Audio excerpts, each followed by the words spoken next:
안녕하세요. 정순강 목사입니다. 오늘은 누가복음 1장에서 6장까지의 말씀을 함께 나누겠습니다. 누가복음 1장입니다. 누가는 본서의 기록 목적과 독자, 그리고 저자인 자기 자신에 대한 간략한 소개를 통해 복음의 서두를 열고 있습니다.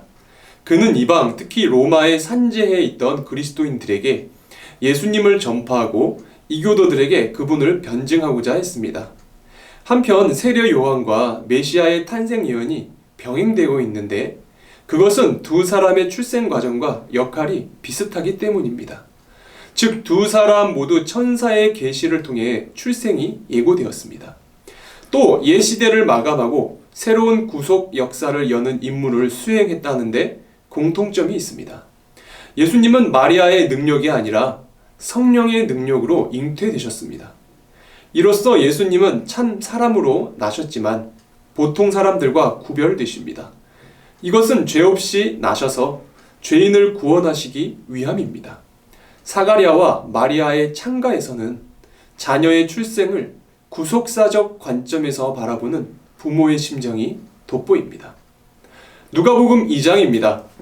1장에서 나타난 예수님의 탄생 예언이 여기서 성취되고 있습니다. 예수님은 베들레헴에서 나셨는데 이는 미가 선지자의 예언의 성취입니다. 요셉과 마리아가 베들레헴으로 간 것은 로마 황제가 원활한 세금 징수를 위해 인구 조사를 명령했기 때문입니다. 하나님께서 자신의 뜻을 이루시기 위해 로마 황제를 사용하셨음을 알 수 있습니다. 예수님의 탄생 소식을 가장 먼저 들은 것은 목동이었습니다. 이들은 당시 사회에서 가장 천대받는 존재였습니다. 예수님께서 이루실 하나님의 나라는 목동 같은 자들을 배척하거나 제외하지 않는 나라임을 알 수 있습니다. 예수님의 탄생 소식을 들은 또 다른 사람들이 있는데 바로 시므온과 안나였습니다. 두 사람 모두 나이가 많도록 메시아를 기다리며 기도했다라는 공통점이 있습니다. 사가랴와 엘리사벳, 시므온과 안나 모두 나이가 많고 약한 사람들이었지만 하나님은 이들의 기도를 통해 자신의 뜻을 이루셨습니다.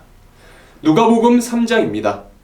두 인물, 즉 세례 요한과 예수님의 초기 사역이 중점적으로 언급되고 있습니다. 1절에서 2절을 통해 당시 이스라엘이 정치 종교적으로 매우 어두운 시기였음을 알 수 있습니다.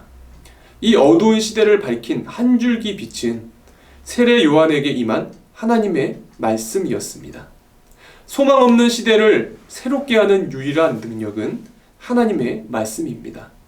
그리고 세례 요한의 전도 사역은 구원사적 측면에서 그 의미가 중요하거니와 여기서는 그의 설교와 세례가 주로 다루어집니다.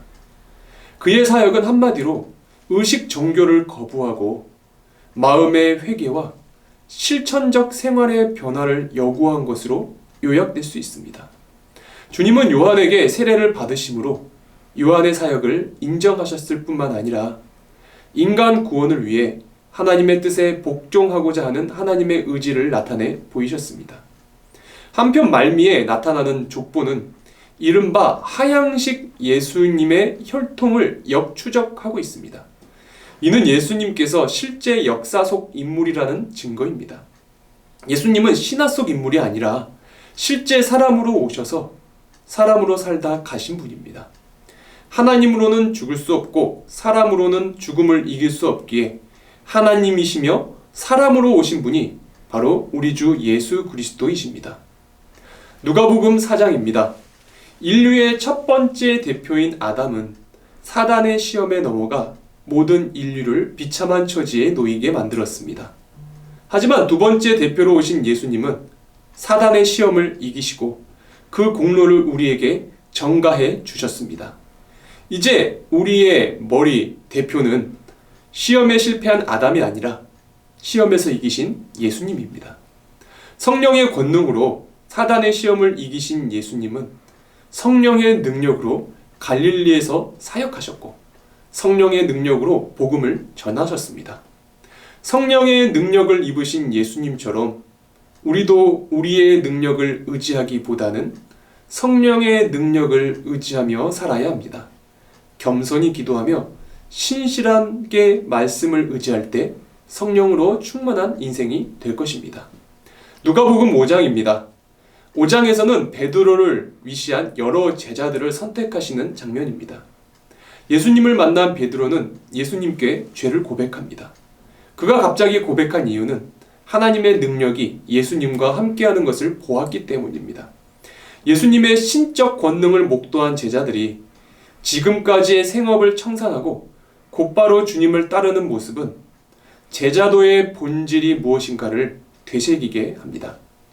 예수님께서 한센병자의 몸에 손을 대신 것은 당시로는 받아들이기 힘든 행동이었습니다. 그런데 예수님은 부정하게 되기는커녕 오히려 한센병자를 깨끗하게 하셨습니다. 이는 예수님께서 생명의 근원이시기 때문입니다.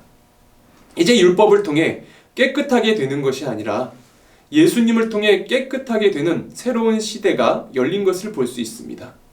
한편 주님은 한센병과 중풍병을 고치셨는데 이 치유 기사가 주님의 사제권과 연결되고 있습니다.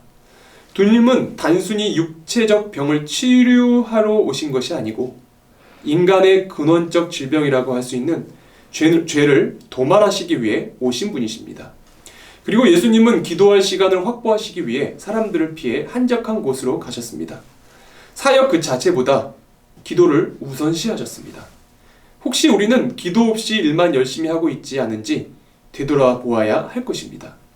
그리고 예수님은 모든 사람이 배척하던 세리와 죄인들을 부르셔서 식사 교제를 나누십니다. 그들을 고치기 위함입니다. 교회의 사명은 죄인을 멀리하는 것이 아니라 죄인을 고치는 일입니다. 누가복음 6장입니다.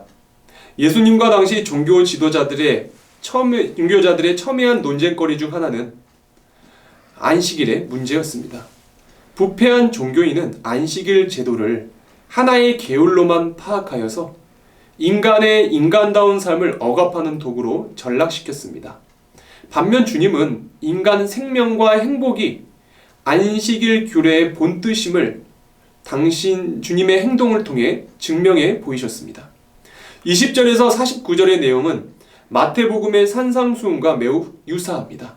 차이점이 있다면 마태는 산에서 가르친 것으로 기록한 반면에 누가는 평지에서 가르친 것으로 기록하고 있다라는 점입니다. 예수님의 교훈은 참 특이합니다. 세상 사람들이 복이라고 생각하는 것은 복이 아니라고 하시고 복이 아니라고 생각하는 것은 복이라고 하십니다.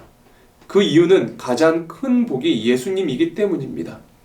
예수님이 필요 없다고 생각할 만큼 부유한 것은 복이 아니라 저주입니다. 반대로 나사로 같은 사람이 살아서는 거지였지만 죽어서는 천국 백성이 되었으므로 그의 가난은 저주가 아니라 복이었습니다. 오늘은 누가복음 1장에서 6장까지 말씀을 함께 나누었습니다. 누가복음에는 유독 성령님과 기도를 강조하고 있습니다. 예수님께서도 성령의 능력으로 사단의 시험을 이기셨습니다. 그리고 기도 시간을 확보하시기 위해 사람들을 피해 한적한 곳으로 가셨습니다. 성령의 능력을 입으신 예수님처럼 날마다 성령의 능력을 의지하여서 죄에서 승리하시는 삶을 사시기를 바랍니다.